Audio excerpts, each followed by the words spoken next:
Okay, in the meantime, I'm going to set up the next replay, which is this one. This looks really cool, actually, on paper, so let's see how it goes.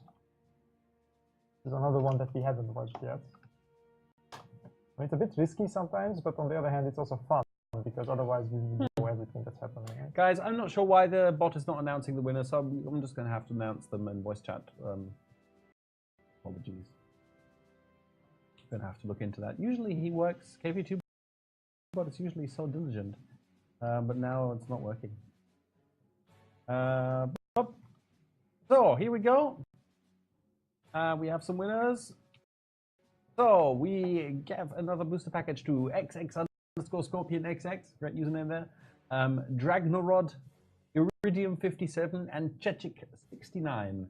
You all get booster packages. And I think we should always also give away 2 New Year cards, because we can. As a reminder, right, if you want to get this nice New Year card signed by myself, by Felon, and maybe we can get Candy to sign it as well. All you need to do is make sure that you've signed up to the PC giveaway campaign, so we have an address, because we're sending like 500 of these, and we really have not got the time to chase you guys for the address. So if it's not there, we're not going to send it to you. So, New Year's card, here we go.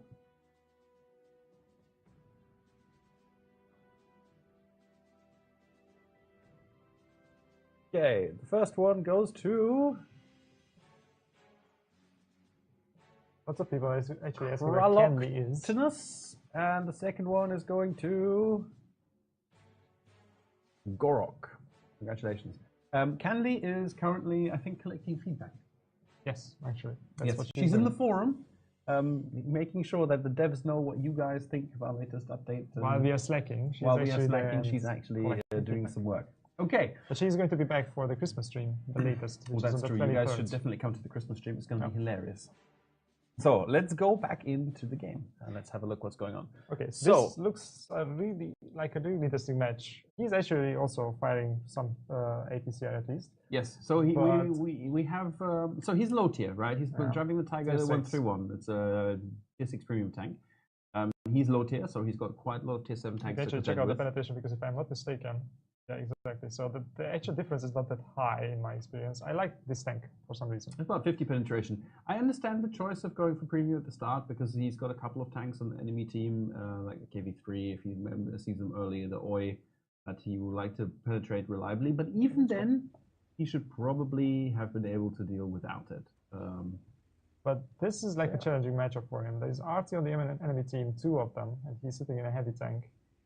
There are well, quite a few tier 7 vehicles there. And if he gets hit by something like the ISU, he's going to regret that a lot. But on the other hand, he's still like, I mean, there are a lot of tanks that he can easily damage still, even with normal ammo. So let's see how he does.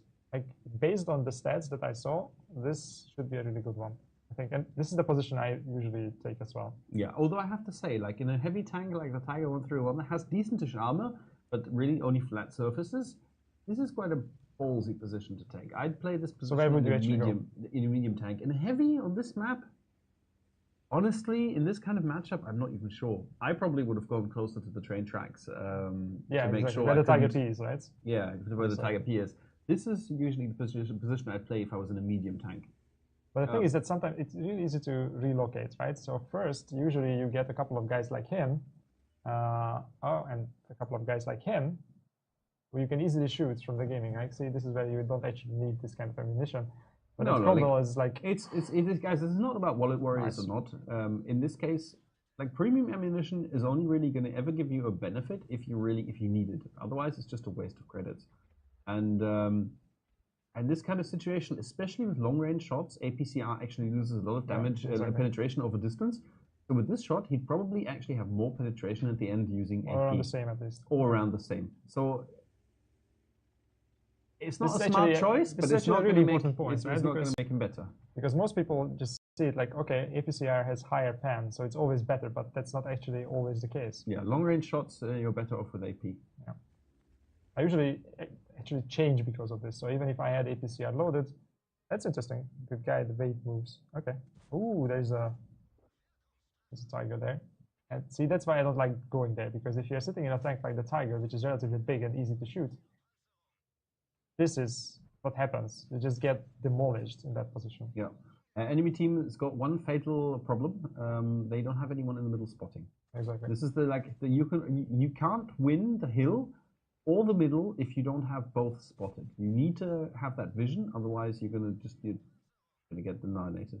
And this is exactly why I come in this position, because there are certain times, especially when the team first starts to push, and you spot everyone on that hill, and then you can just shoot them. On the other hand, the problem is if the enemy has a really good spotter on the ridge line, and you get constantly spotted, and the RT is hammering you, then that's not a good position. Oh, that was a really nice shot there, anticipating that move. Very nice. I see the Salty Jedi in chat, by the way. Good evening. Salty Jedi is one of our contributors. Go follow him. Exactly, spotting, a lot of people are mentioning that in the chat as well, that spotting is very, very important on this map. The problem here is that the enemy already lost their spotters. They kind of have to push if they want to see something. Yeah, they overcommitted on the hill. Just having like one person in the middle, just to open the tanks, it was reasonably risk-free, especially from the northern flank, would have made such a difference, because all those tanks on the hill would have been able to return fire, and the Tiger 131 is not gonna do a huge amount of tanking. Also, the enemy team made a mistake. I mean, not the team, but the Cromwell, because the Cromwell shouldn't have gone into that position. That was a really ballsy position to be in, but our team has a T-71. If anything spots the Cromwell there, is going to get demolished, and that's exactly what happened, and they lost the guy who could have like actively spotted the ridgeline. On the other hand, the one line was basically non-defended, so they have now taken the one line. Yeah, that's true. So it's 4-8. It's not looking very good. It's not looking good at all, actually. I think for me, right now, especially with the one line now being gone, it means that there's always the potential for them just peeking up into a bush where they're not going to get spotted until they get shot, shooting you once and going back down. Arty fire coming in, 2 Arties on the enemy team who are going to be, shooting at him or the other 2 heavies. And, he actually jumped over the shell. Jumped over the shell, yeah. But I think he actually is committing a major mistake with his shells, because he is not using them strategically. I mean, none of these shots actually require the premium ammo. Ooh. Comment here from Gobbleman, you might want to stream in colorblind mode in the future in case you have handicapped viewers. Guys, let us know. If we feel like this affects someone, I'm more than happy to switch it to colorblind mode. Yeah, we can. So, like, I'm not sure if you can not a problem for us. It's just something we haven't thought about yet. So, he's kind of running out of ammo, so he's either not expecting to win, or he's just not looking at it. He probably, sometimes it happens to me as well, which is I change ammo type and then I just forget about it. Maybe that's the case, I'm not sure. But if he wants to win this match, he should probably reserve that premium ammo, because the enemy has a couple of really well armored tanks like the KV-3. And he should actually maybe like reserve the shots for those. Speaking of which, there he is. And he missed it. Yeah, he still has a decent amount of hit points left. But the 131 really doesn't have much armor to write home about. And there you go. I mean, it's pretty well armored when you hit it from the front and from certain angles. If it's in an angle, but otherwise it's just, it's like German tank design around that time was just like, hey, let's just make it really thick and flat, and it doesn't work very well in terms of our game mechanics. Exactly. So it's 8-10. Or real life mechanics, for that matter. So it seems that, where is the enemy actually? It's probably somewhere in the front, right? Ooh, that hurts. Right? This is exactly what I told you. If that ISU hits it, it's not going to be fun. Ooh. Oh, he was very, very lucky that was there. Lucky. That could have spelled the end of the game. He really has to get into some kind of cover. Yeah, and he's only done, so far, 1,942 damage. He has 3 kills so far. And there are 7 enemy tanks remaining, 4 friendlies. He's heavily losing. And the friendlies are currently getting a bit surrounded. I would probably have tried the blind shot there, because that ISU was coming over the ridge. With a bit of luck. Okay, a large amount of luck. I don't know. Like, yes, but I understand why he didn't. Because he would have been spotted. He would have been spotted, and with his butt up in the air, that would have not been very healthy. Okay. So he's really doing the smart choice, making the smart choice here, pulling back. German tanks, very renowned for their accuracy, so he's taking up a sniping position. Down to only 1 teammate in the Jagdpanther, 6 enemy tanks remaining.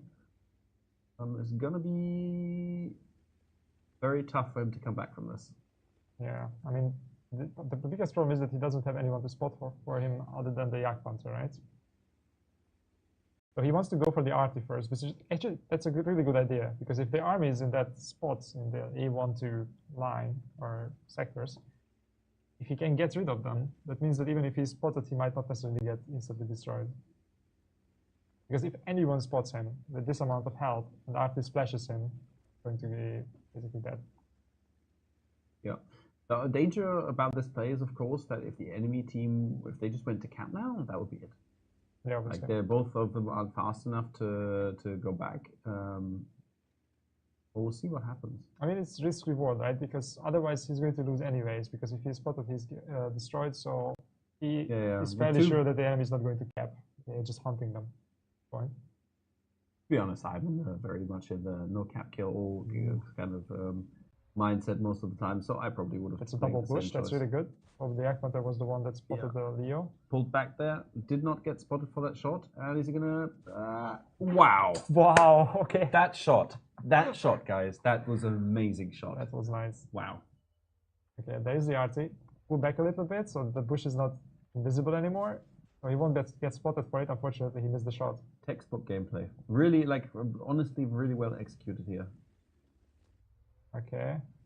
Fortunately, the arty survived, though. That's a problem. But that shot was spot on. Yeah. I would not have made the same choices as him and shot all that APCR. Honestly, I don't think for most of the shots, it would have not made any difference. Honestly, probably all of the shots. Maybe. Yeah, I don't think he was really shooting any like frontal. Maybe the KV3 would have bounced one. Yeah, but it was a side exactly. shot either way. Ooh, nice.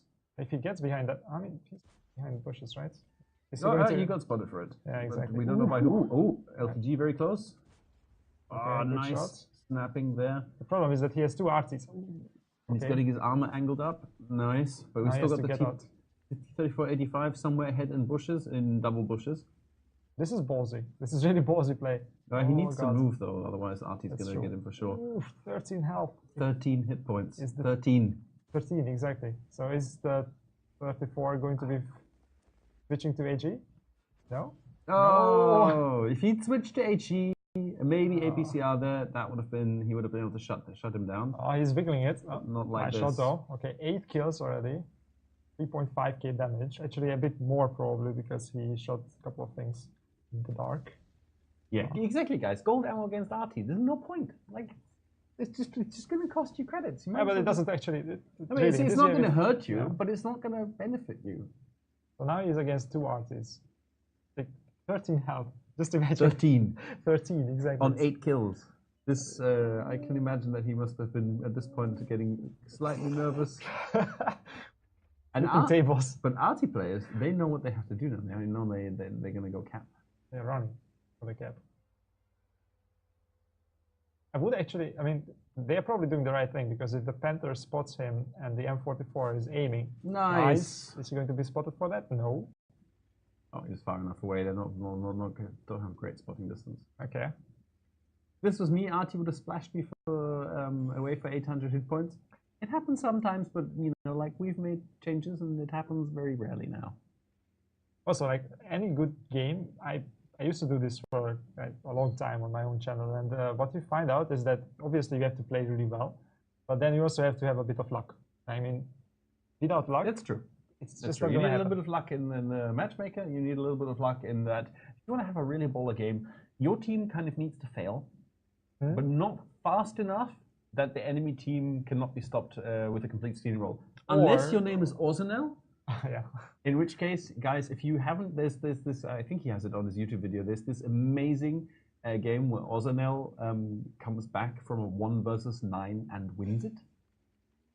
I mean, it's like, I'm pretty sure that he actually had some luck as well. Anything like it, right? He just dances, he's in the zone, and 9 enemy tanks cannot take him down, and he wins. Should we speed it up a bit? Oh, you can. I mean, he's only hunting Arty, so I'm reasonably sure at this point, having survived all of this, I can still lose it, but I'm reasonably sure that he's gonna succeed. Where is that Arty? He's looking all over the place. This is where you feel your heart. It's like, holy crap, I'm close to the pulse medal. Yeah. And if this arty takes it from me, oh god. So I'm guessing Miroslav? I'm not sure, but Switch to AG. fantastic. Yes, he switched to AG. I'm not sure it's a good idea though. Let's just do this. So yeah, 44 to Yeah, he's shooting an M44 though, so it's but you know, I wouldn't actually. You know why? Because look at that, 220, 270. I'm not sure it's worth it. Even if you pen, yeah. it's not going to be that much higher. So I would not do it in this tank. I mean, there are a lot of tanks where you can do it. But this one, it's a bit. The Tiger mobility isn't bad. No, it's actually not that bad.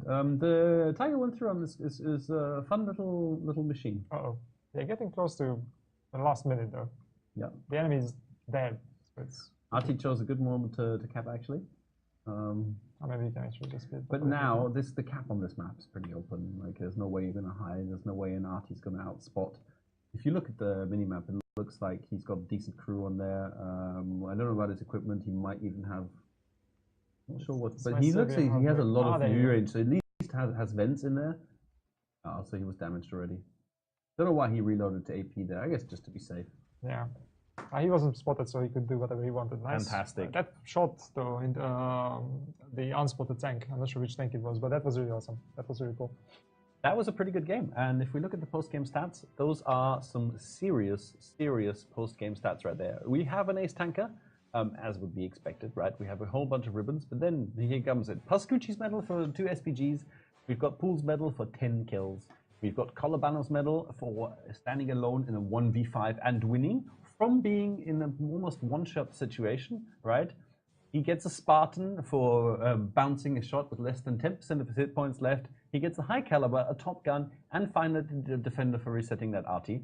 Having done a boatload of damage for his kind of matchup and tier, and 1,769 basic XP, very respectable.